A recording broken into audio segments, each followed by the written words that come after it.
Ben ritrovati dalla redazione. Non meno di 400 persone a Ronchi dei Legionari hanno manifestato per dire un no deciso alla guerra, per condannare il genocidio del popolo palestinese, per sottolineare ancora una volta come proprio in città ci sia uno stabilimento, quello della Leonardo, che lavora pure in ambito militare, che quindi dal punto di vista dei manifestanti viene vissuto come complice delle operazioni belliche in corso.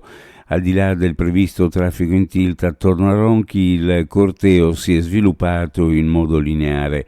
Attimi di tensione si sono registrati solo al momento dell'arrivo degli stessi manifestanti nella zona industriale di Soleschiano.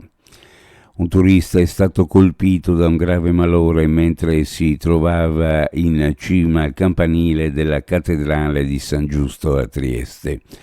Una circostanza che ha reso necessario l'intervento dei vigili del fuoco del comando di Trieste con una squadra e l'autoscala.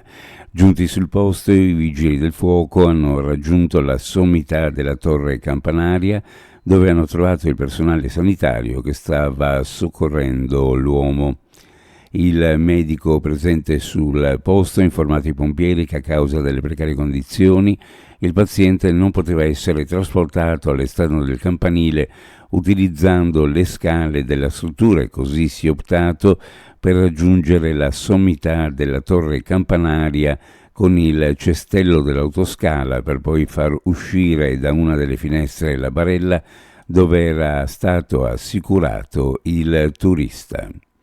Dimentica il freno a mano e l'auto finisce dritta in mare, giornata da dimenticare per il malcapitato automobilista che aveva parcheggiato la sua autovettura, una Daewoo Matiz, sul piazzale del porticciolo di Grignano. Forse è stata la fretta di accaparrarsi il posto, forse una semplice dimenticanza. Sta di fatto che dopo mezzogiorno di ieri quell'utilitaria grigia rimasta vuota si è messa in marcia, scivolando in acqua in mezzo alle barche. In Friuli Venezia Giulia arriveranno 45 vigili del fuoco che andranno a incrementare l'organico di comandi presenti sul territorio. Le nuove unità stanno per completare il 100° corso e giureranno il prossimo 7 ottobre a Roma. Nella provincia di Udine saranno assegnati 17 vigili del fuoco, 10 nella provincia di Trieste, 10 nella provincia di Pordenone e 8 nella provincia di Gorizia.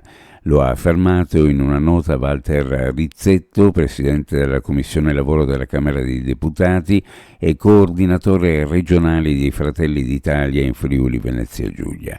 Rizzetto nella nota, dopo aver ringraziato il ministro dell'Interno Piantedosi e il sottosegretario Prisco, ha anche specificato che in regione arriveranno anche 12 nuovi ispettori INPS per aumentare i controlli anche e non solo in sicurezza e agevolare l'enorme mole di lavoro che già l'INPS territoriale esegue quotidianamente.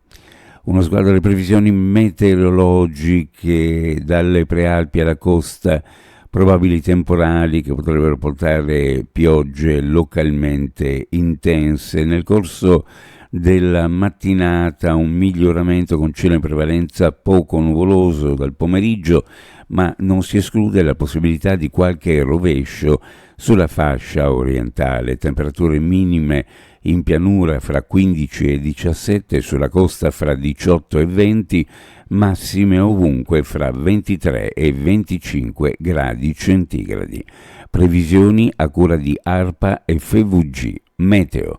Ed è tutto per il momento, grazie per averci seguito, a più tardi.